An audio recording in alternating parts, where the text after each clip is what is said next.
Hello, ladies and gentlemen. Welcome to Triple N Photography. Today we are going to look at how we can use Lightroom to lighten up or brighten up some dull images like this one.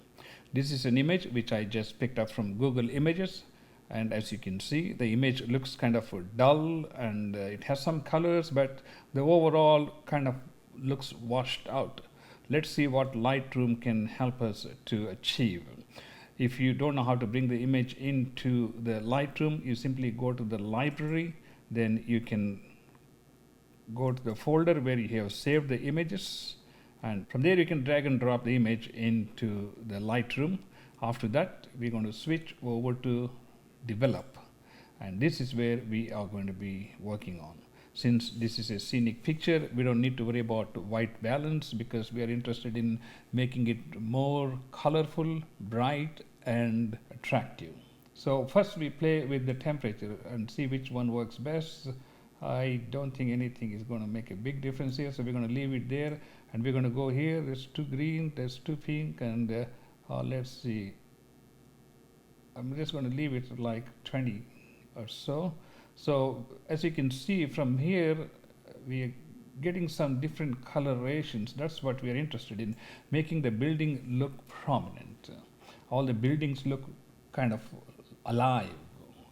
Next, we can check the exposure, see if it's too much. We don't need to, because if it's too low, it looks like an evening picture, but since we have some bright clouds and sky, we would like to keep it like a daytime picture. I wouldn't change anything here, and let's see if we can increase the contrast. Okay, the contrast does improve a little bit, especially these edges of the buildings, and the edges look sharper now. They are much better demarcated than what they were before. So I always like playing with the contrast, but when you're playing with contrast with people, you have to be careful because you're going to make everybody look like plaster of Paris dolls.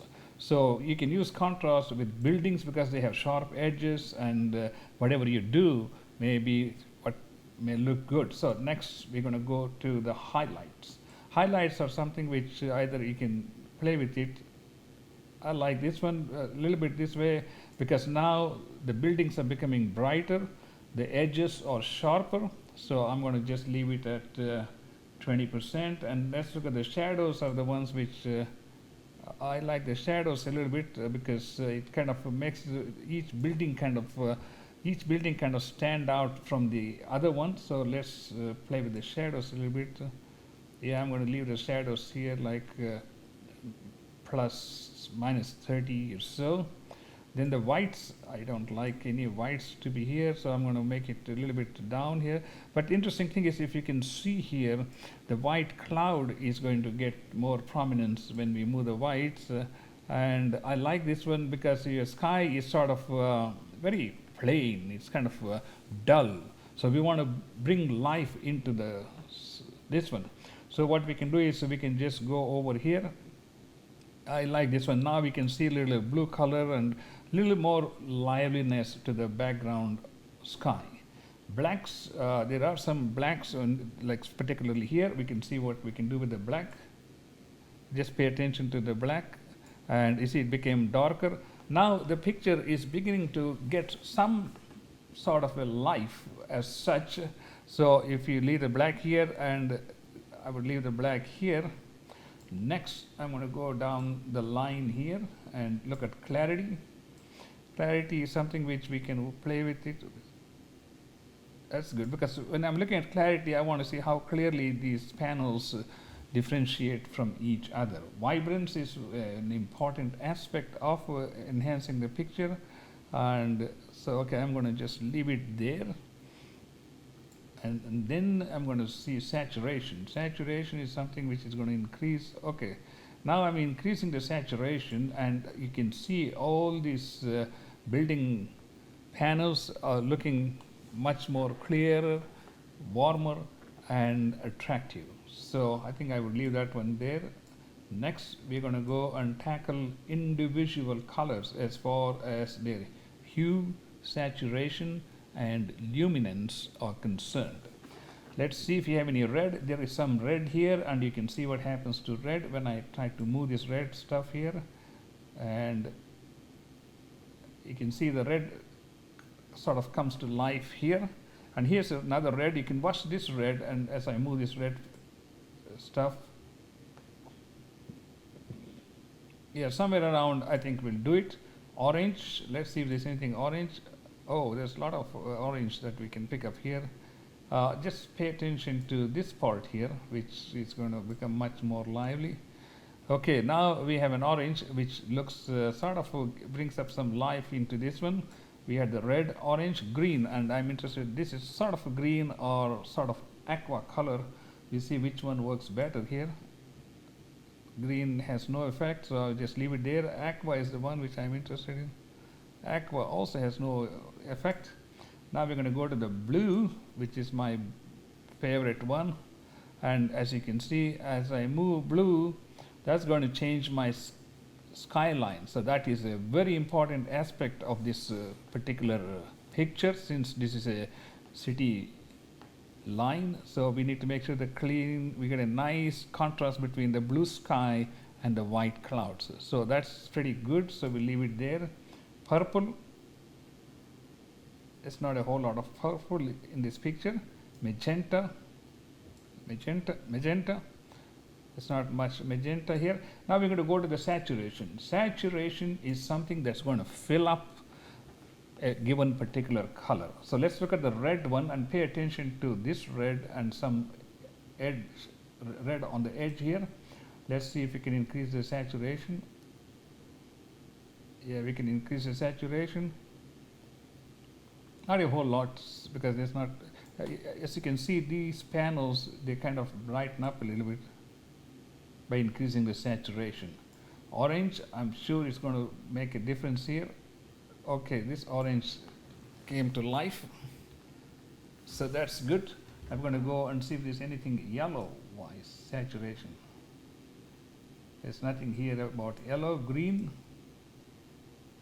and you pay attention to these green plants here, and you can see the difference. And if I bring it down, it's kind of dull, and it makes them a little bit kind of brighter green. Aqua, no big difference.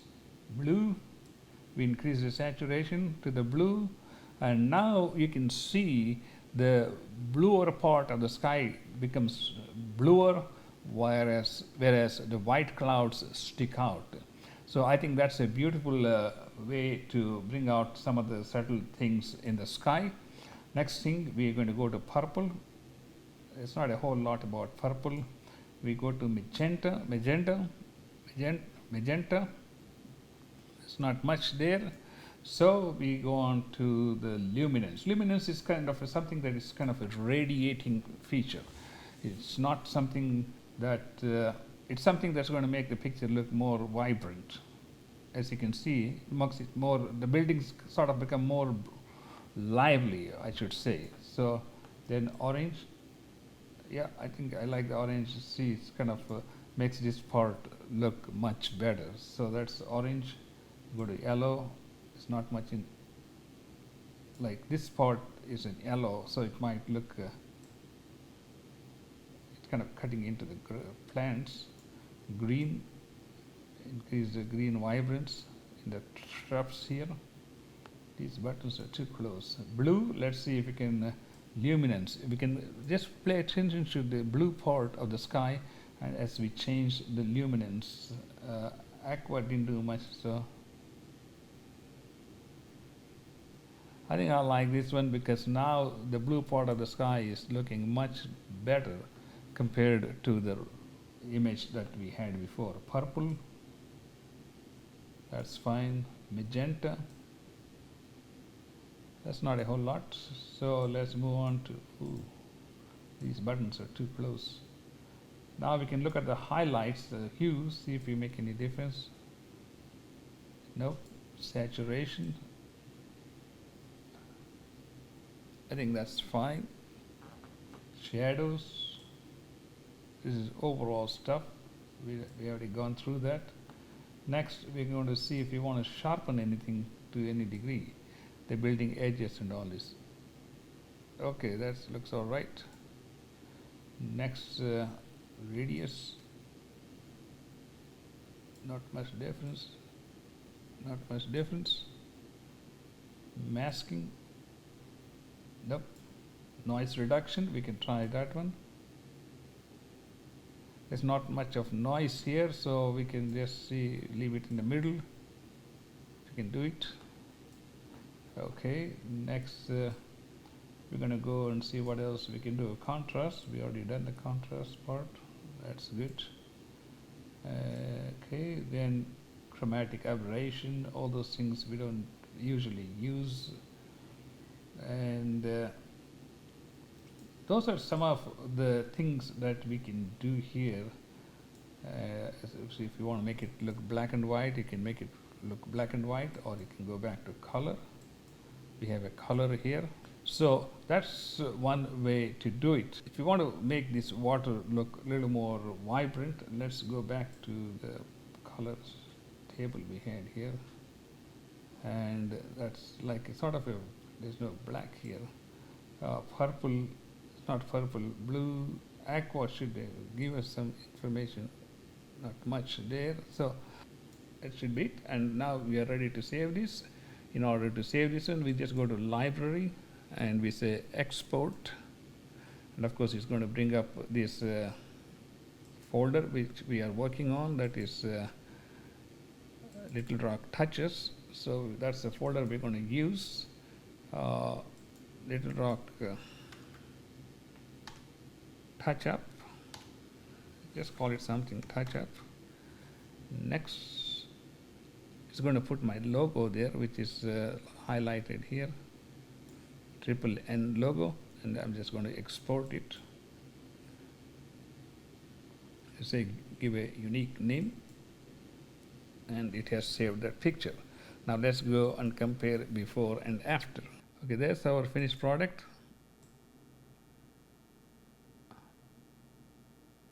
Okay, you can see this is the building we had, and this is the building that we ended up with our logo. Let me know what you think about it.